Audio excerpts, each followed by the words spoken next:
प्रिय भाई बहनों, शुभाशीष।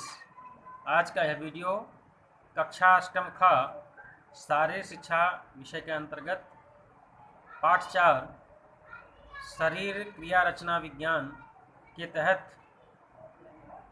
आज का टॉपिक मानव रक्त के बारे में है। आज आप सभी रक्त एवं उसके कार्यों के बारे में जानेंगे। भैया बहनों, रक्त एक तरल संयोजी ऊतक है।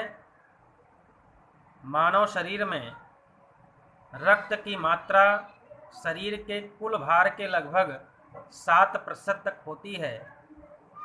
एक वयस्क मनुष्य में लगभग 5 से 6 लीटर रक्त पाया जाता है।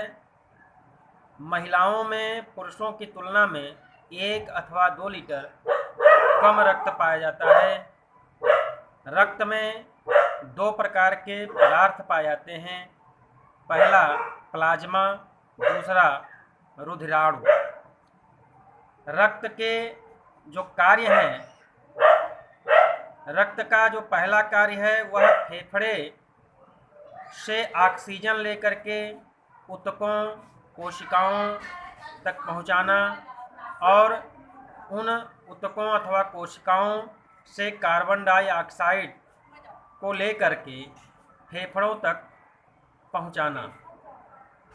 अर्थात जो ऑक्सीजन है नासिका के द्वारा हमारे शरीर के फेफड़े में जाता है, फेफड़े से रक्त उस ऑक्सीजन को लेकर के शरीर के अन्य भागों में कोशिकाओं तक पहुंचाता है और शरीर के संचालन से जो भी कार्बन डाइऑक्साइड गैस कोशिकाओं के माध्यम से उत्सर्जित होता है, उस कार्बन डाइऑक्साइड गैस को फेफड़ों तक पहुंचाने का कार्य रक्त करता है और वह फेफड़ा नासिका के माध्यम से उस कार्बन डाइऑक्साइड गैस अर्थात गंदी वायु को हमारे शरीर से बाहर निकालती है। तो यह कार्य रक्त करता है। वास्तव में रक्त का कार्य जैसे एक इंजन होता है, यंत्र होता है, उसमें जो डीजल डाला जाता है, जो गाड़ी का इंजन होता है डीजल डाला जाता है और डीजल इंजन के सभी भागों सभी पार्टों तक पहुंचता है और वहां से उसे संचालित करता है। संचालित करने के पश्चात जो भी अन्य विकार होते हैं, जो भी अन्य गंदगी होती है, उसे भी डीजल साफ कर देता है। इसी प्रकार रक्त का कार्य है। यह आंतों से अवशोषित किए जाने वाले पदार्थ और पौष्टिक तत्वों को ऊतकों तक पहुंचाता है, कोशिकाओं तक पहुंचाता है, जिससे कोशिका जीवंत होती है और नई कोशिका नए सेल्स का निर्माण भी होता है। यह कोशिकाओं की गतिविधियों से उत्पन्न होने वाले जो त्याज्य पदार्थ होते हैं अर्थात गंदे पदार्थ होते हैं, उन्हें गुर्दे, फेफड़े, आंतों तक बाहर निकालने के लिए ले जाता है। जैसे जो रक्त में यूरिन होता है, जो और यूरिन के साथ साथ जो गंदे पदार्थ होते हैं वो गुर्दे तक उसे ले जाता है, छानने का काम गुर्दा करता है।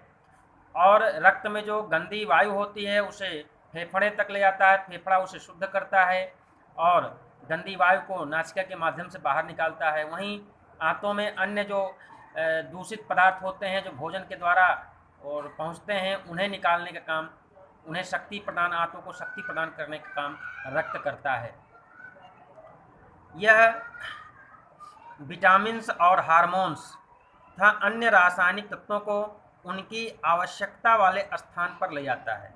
अर्थात जब हम कोई काम करते हैं, मानसिक परिश्रम करते हैं, तो हमारे मस्तिष्क में यह विटामिन्स, हार्मोन्स और अन्य रासायनिक तत्वों को ले जाता है, उसे शक्ति प्रदान करता है। और जो भी हम शारीरिक परिश्रम करते हैं तो जहाँ से ऊर्जा हमारी खर्च होती है, जहाँ से ऊर्जा व्यय होती है, वहाँ पर यह ऊर्जा को ले जाने का कार्य करता है। शरीर में पानी की मात्रा को बनाए रखने का काम यह करता है और साथ साथ शरीर का जो तापमान है उसको मेंटेन्स करने का काम करता है, शरीर के तापमान को नियंत्रित करता है। और अपने जमाव की शक्ति के कारण रक्त के अनावश्यक प्रसार को यह रोकता है। अर्थात जब कहीं हमारा शरीर कट जाता है या कोई घाव हो जाता है, रक्त वहाँ से निकलने लगता है, बहने लगता है, तो यह अपने जमाव की शक्ति के कारण तुरंत रक्त को, अनावश्यक जो रक्त होते हैं जो बहने लगते हैं, उसे रोकने का कार्य करता है। यह अपने सफ़ेद रक्त कणिकाओं के द्वारा बीमारियों से शरीर की रक्षा भी करता है। तो इस प्रकार से रक्त मानव शरीर के लिए एक बहुत ही उपयोगी ऊतक है, बहुत ही उपयोगी पदार्थ है, जो मनुष्य के सभी अंगों का संचालन करता है, अंगों के संचालन में सहयोग करता है। तो इस प्रकार आज की इस वीडियो में आपने रक्त परिसंचरण एवं रक्त के महत्व तथा उसके कार्यों के बारे में जाना।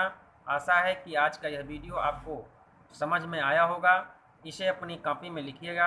आज के लिए इतना ही। धन्यवाद।